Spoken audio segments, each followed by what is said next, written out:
विजयनेमीश्वरी जी महाराज, जिनकी परंपरा के साधु सबसे पहले बेंगलोर आए। लब्धेश्वरी जी महाराज के समान जमाने में विजयनेमीश्वरी जी महाराज के साधु शुभंकरश्वरी जी, विशाल सेनश्वरी जी, अन्य अन्य साधु यहां पर आए। और बाबूभाई गांठियावाले के बेटे शीलचंद्रश्वरी जी ने भी उनके पास में दीक्षा ली, जो आज जिन शासन के बहुत बड़े आचार्य हैं, जाने माने राइटर हैं। वे जब कभी कोई आर्टिकल लिखते हैं जैन धर्म पर, तो सभी बड़े बड़े आचार्य उस आर्टिकल को पढ़ते हैं। उनकी बातें ऐसी जोरदार खतरनाक होती है। वे बेंगलोर के निवासी, बेंगलोर में जन्मे, वे शीलचंद्रश्वरी जी महाराज। मैं उस समुदाय की बात कर रहा हूं। एक बार जामनगर में, जामनगर के राजा, भारत की आजादी के पहले की कहानी, आचार्य भगवंत के दर्शन करने के लिए उपाश्रय में प्रवेश हो रहे थे।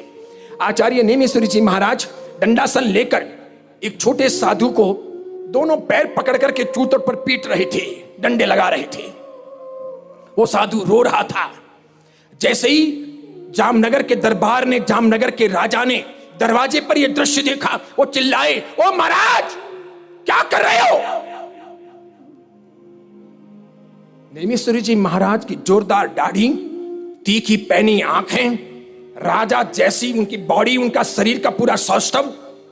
उन्होंने आंखें चीर करके राजा को देखा और कहा, चले जाइए आप।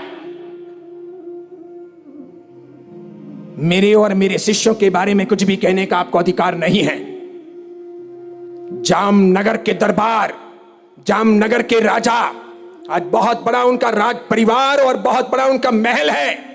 वो जाम साहब जिनके नाम से कई काम हुए, वो जामनगर के दरबार डर के मारे चले गए। उन्होंने 4-5 श्रावकों से बात की कि आज मैं गया था उपाश्रय, आपके महाराज साहब छोटे बच्चे को पीट रहे थे, साधु को पीट रहे थे, ऐसा कोई पीटना चाहिए क्या?